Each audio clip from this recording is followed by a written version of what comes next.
Muy buenos días, compañeros. Mi nombre es Camila Andrea Escobar y pues a mí me corresponde darle continuidad al análisis estructural que presenta Duval en el capítulo 5 del razonamiento. ¿Listo? Entonces, es importante saber que existen varias formas de razonamiento, ¿sí?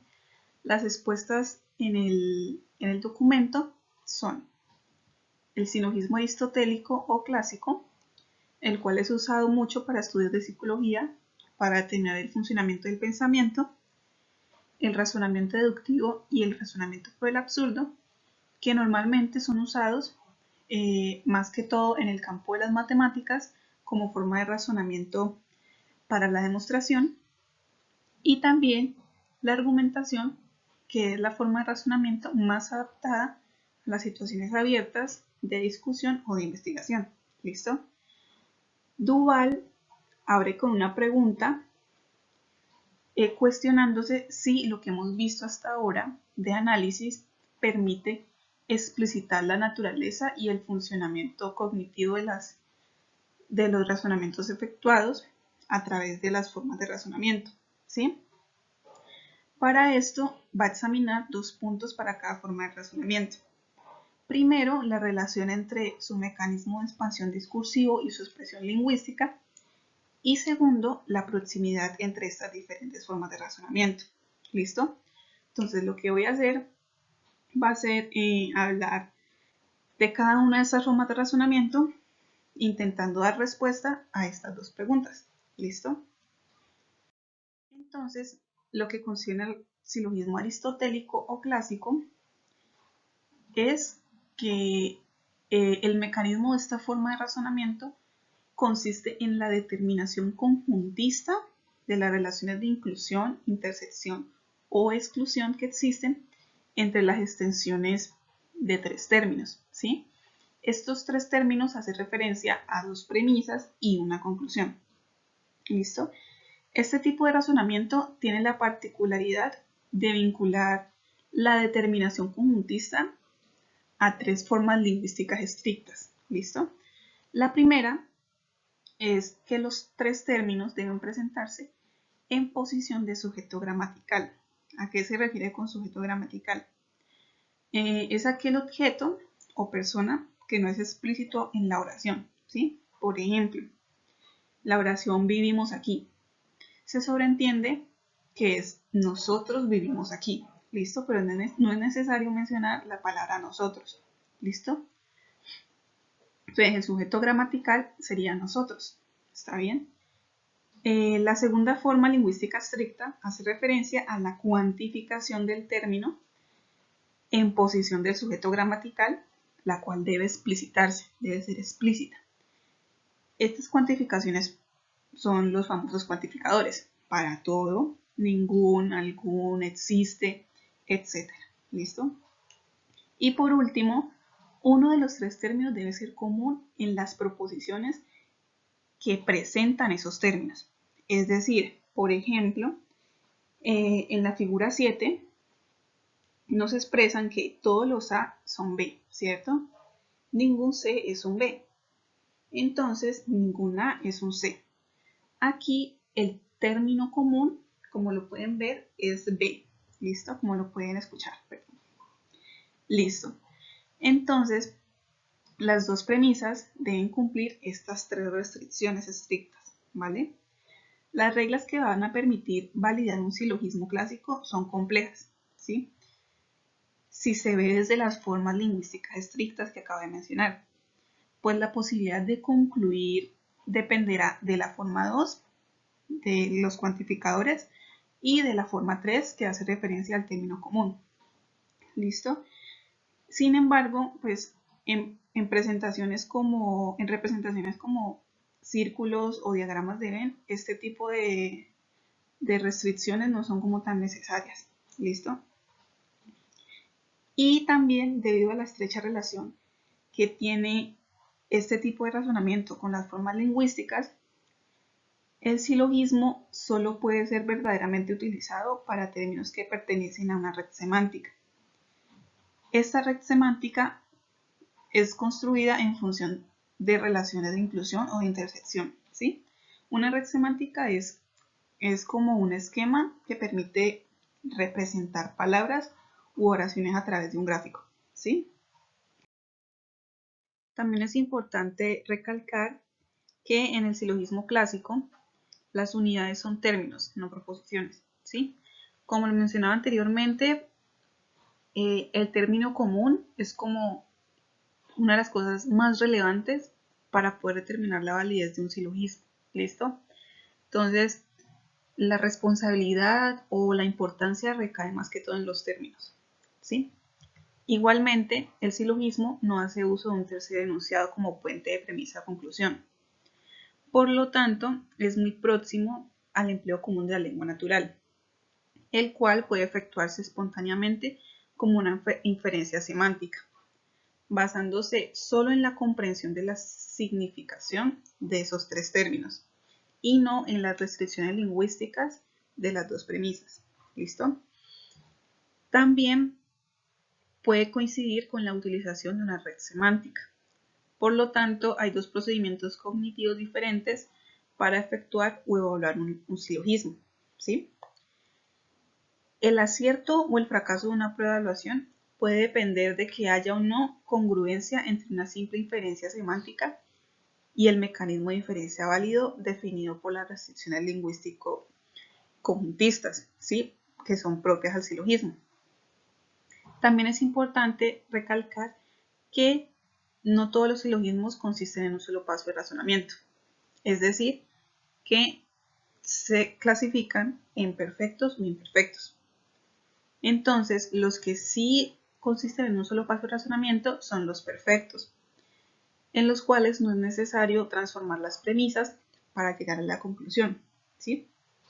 Y por otro lado, los imperfectos son aquellos que requieren de varios pasos de razonamiento y también es necesario transformar las premisas, es decir, una de las dos o ambas. Ahora, viendo los ejemplos presentes en el capítulo sobre el silogismo, podemos notar que en la primera figura el tratamiento semántico y lingüístico conjuntista del contenido de las premisas son congruentes, ¿sí? En este se puede tener aciertos sin necesidad de comprender las reglas de validez, ¿sí? Aquí también se puede notar que las unidades son términos y no las proposiciones. Por ejemplo, ya que vemos que lo importante es el término B para poder llegar a una conclusión como tal. ¿Listo? En la segunda figura, los círculos de Euler, cada círculo va a representar la extensión de uno de los tres términos. Es decir, por ejemplo, todos los A son B, ¿cierto? Ningún C es B. Entonces, ninguna A va a ser un C. ¿Listo? En la tercera figura de diagramas de Venn, las partes sombreadas van a corresponder a los subconjuntos respectivamente excluidos por cada una de las dos premisas, ¿sí? Entonces, por ejemplo, todos los A son B. Entonces vamos a sombrear aquella zona de A que no es B, que es B que no es B, perdón. Entonces, ningún C es B. Entonces vamos a sombrear los C que son B. Entonces, esta partecita de aquí. La conclusión va a ser la parte que está en blanco, es decir, donde ninguna es un C. ¿Listo? En la cuarta figura podemos notar una tabla de contingencias inspirada en Hegel, en la cual hacen unas relaciones entre unos y ceros, ¿sí? Entonces, por ejemplo, hay unas que están excluidas debido a las premisas, ¿sí? Entonces, todos los A son B. Entonces, quitamos esta en la cual el B es distinto del A, ¿cierto? Ningún C es B. Entonces, ahora, aquí donde C es igual a B, lo excluimos. Entonces, lo que va a corresponder a la conclusión van a ser los espacios o las combinaciones que no están excluidas. ¿Listo? Donde ninguna es un C. Es importante también decir que los estudios psicológicos que han señalado la influencia que tiene el contenido sobre la forma para evaluar la validez de una conclusión o para producir una conclusión correcta, ¿sí? Las variables de contenido mezclan fenómenos de distintas naturalezas, como por ejemplo, uno o varios pasos de razonamiento según la figura de silogismo, sea perfecto o imperfecto, la congruencia o no de las inferencias semánticas, la necesidad o no de cambiar de registro de representación, o también se ignora la complejidad de las distintas reglas de organización lingüística de las premisas. ¿Listo? En cuanto al razonamiento deductivo, el mecanismo de deducción consiste en la operación de extracción de una proposición y su reutilización en premisa para dar otro paso. ¿Listo? Es decir, que se hace uso de proposiciones dadas, que serían como antecedentes, que se convierten en premisas para llegar a otras, que darían el papel de consecuentes, ¿sí? Aquí el paso intermedio será llamado tercer enunciado. ¿Listo? Ahora, realizando un pequeño contraste entre el razonamiento deductivo y el silogismo, notamos que en el silogismo, este consiste en un tratamiento lingüístico conjuntista de tres términos como tal, ¿sí? Y la organización que determina el funcionamiento del silogismo está representada por superposición de figuras, como lo habíamos mencionado anteriormente, con la red semántica, ¿sí?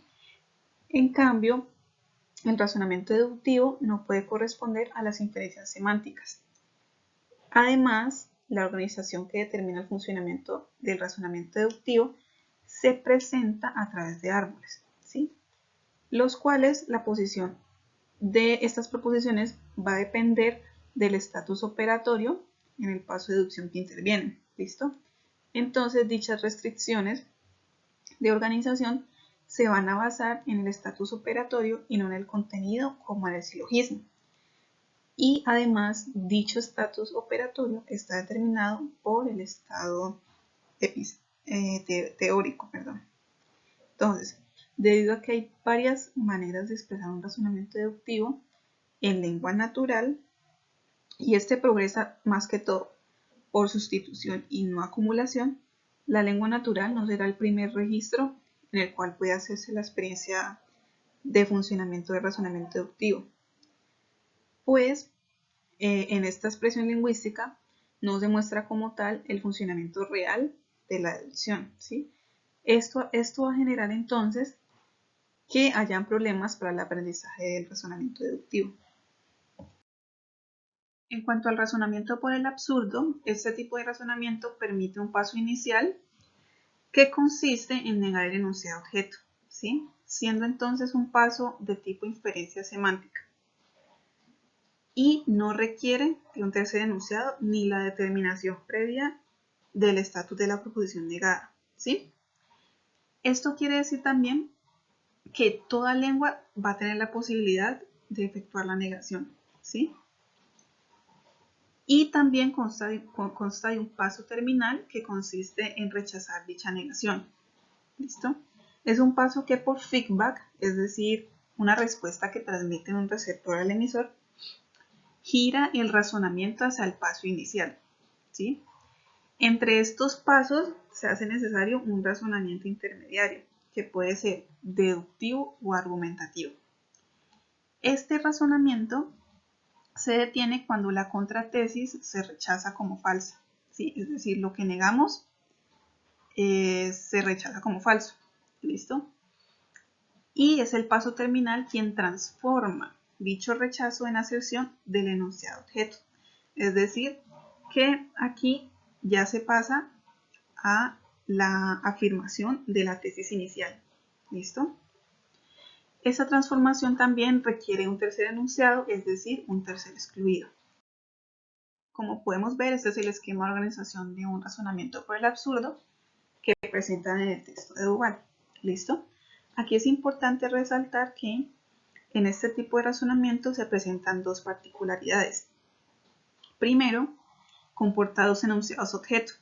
El enunciado objeto inicial, que es la tesis, y la contratesis sería el otro enunciado objeto, ¿vale?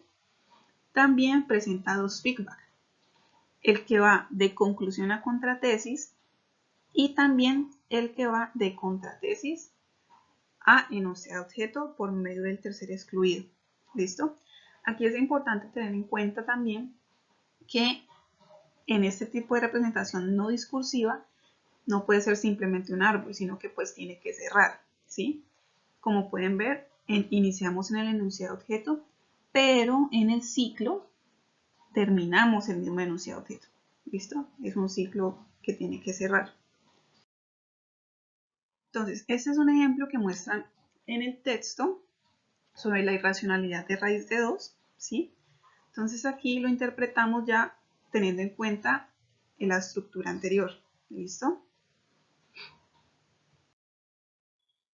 Entonces, hasta ahora tenemos que la especificidad de este tipo de razonamiento está en el juego de la negación y la contradicción, por lo que puede entonces ser empleado con fines argumentativos y deductivos. Esto quiere decir que a diferencia del razonamiento deductivo, el razonamiento por el absurdo puede emplearse en el discurso ordinario y en un contexto netamente teórico también, de igual manera que el silogismo, ¿vale? Esto dependiendo claramente de la naturaleza del razonamiento intermediario, que como he dicho anteriormente puede ser ya sea argumentativo o deductivo. Continuando con la argumentación, tenemos que la argumentación es la forma más familiar de razonamiento. ¿Listo? Y se efectúa de manera espontánea cuando se trata de convencer a alguien de la aceptabilidad de nuestra declaración o del carácter insostenible de la suya. Esto quiere decir que la argumentación es de naturaleza dialógica. ¿Listo? También se refiere tanto a los valores epistémicos de las proposiciones de quien lo enuncia como de quien escucha, ¿vale? Por eso es de naturaleza dialógica. Por estas y otras razones, la argumentación se diferencia a las anteriores formas de razonamiento, ¿sí? Pues posee como tal el motor de la oposición entre dos valores epistémicos para una misma proposición. ¿Listo? Nos hacemos la pregunta de cómo interviene esta oposición en el razonamiento argumentativo y si el análisis estructural que hemos nombrado hasta ahora es suficiente para explicarlo, ¿sí? Primeramente, la argumentación proviene de un empleo común de la lengua natural, ¿sí? Por dicha naturaleza dialógica que mencionamos. Por lo tanto, los pasos de razonamiento principales son de tipo inferencia semántica, como por ejemplo la frase de Isócrates, inclinar la virtud hacia los maestros de las masas, prestar servicio a la vez a los que ostentan el poder y a los que están bajo su autoridad. ¿Listo? También el silogismo, el tipo silogismo, que vemos el ejemplo de Bayle, donde todo lo que es contrario al espíritu del Evangelio es falso. El sentido literal de las palabras es contrario al espíritu del Evangelio. Entonces, el sentido literal de las palabras es falso. Y también de tipo de discursiva, que tenemos el ejemplo de Sartre. ¿Listo? Siendo evidente entonces que el único paso excluido es el de tipo 4, de tipo deducción, ¿sí? Pues este se basa más que todo en la operación de extracción de la parte consecuencia del enunciado objeto. Y la argumentación en sí excluye el tipo de pasos en que el funcionamiento es ajeno al empleo común de la lengua natural. ¿Listo? El encadenamiento de los pasos de razonamiento en una argumentación debe respetar lo que constituye la continuidad temática, es decir, que deben poder establecer correspondencias directas de contenido entre las proposiciones que pertenecen a pasos diferentes, ¿sí? Excluyendo encadenamientos por utilización. Por lo tanto, los pasos se añaden unos a otros, se complementan y a veces también se superponen, a diferencia del razonamiento deductivo. Como esta forma de razonamiento se caracteriza por la oposición, el encadenamiento de los pasos debe poder hacerse en función de relaciones de oposición, ¿sí? Basadas ya sea en proposiciones o en términos. Dichas proposiciones pueden combinar operaciones elementales de oposición basadas en los términos, y las relaciones de oposición entre los términos son aquellas que expresan contraste. Por ejemplo, los contrarios graduales susceptibles de un empleo comparativo, como caliente-frío, los contrarios no graduales que dividen el universo del discurso en dos subconjuntos complementarios, como par-impar, los conversos, como antes-después, y también las duplas filosóficas, como apariencia y realidad. Estas diferentes relaciones, por lo general, se desarrollan como proposiciones que tienen el mismo valor epistémico para los interlocutores, ¿cierto? Igual da como ejemplo este razonamiento por el absurdo, ¿sí? En el cual se presenta una argumentación. Entonces, dice lo siguiente: es imposible que supongamos que esas gentes sean hombres. Si los suponemos hombres, se comenzaría a creer que nosotros mismos somos cristianos. Aquí es claro que este tipo de razonamiento por el absurdo no es una demostración, ¿sí? Sino más bien una argumentación, como había mencionado anteriormente. Pero entonces, ¿en qué se diferencia con la demostración de la irracionalidad de raíz de 2, la que habíamos mostrado anteriormente? Se diferencian en el razonamiento intermediario, pues aquí en este ejemplo no es explícito como tal, ¿sí? Entonces nos preguntamos cómo llega a la conclusión de que nosotros mismos somos cristianos, ¿sí? Nos hacemos esa pregunta.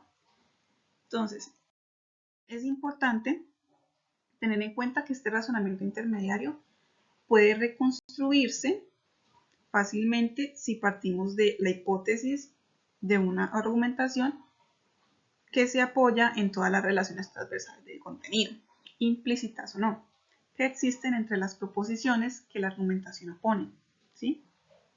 Esas relaciones forman algo así como una red semántica que representa las creencias, oposiciones o conjeturas que se confrontan en una argumentación. Y esto permite entonces engendrar nuevas proposiciones. Entonces, como lo dice la segunda frase, toda la argumentación consiste en jugar con las compatibilidades y las incompatibilidades entre todas las proposiciones que la red permite generar. El gráfico que encontramos aquí abajo hace referencia a la red argumentativa para el razonamiento intermediario, ¿sí? Entonces, las proposiciones base van a ser la A y la B, ¿listo? Nosotros tenemos el derecho de hacer esclavos a los negros y los cristianos no tienen el derecho de hacer esclavos a los otros hombres, ¿listo? De aquí surgen 4 proposiciones. Los negros no son hombres, que sale de esta parte de la proposición que dice es imposible que esas gentes sean humanos, y los negros son hombres, que sería la contratesis del anterior. ¿Listo? También nosotros no somos cristianos, que es la contratesis de esta parte, nosotros mismos somos cristianos, y la última sería nosotros somos cristianos, que es este presupuesto de la conclusión. ¿Listo? Aquí es importante ver que tanto los negros no son hombres como los negros son hombres son proposiciones opuestas, ¿sí? Si una es verdadera, la otra tiene que ser falsa, no pueden ser ambas verdaderas. Igualmente con nosotros no somos cristianos y nosotros somos cristianos. Por lo tanto, la única que sí puede tomar el valor de verdadero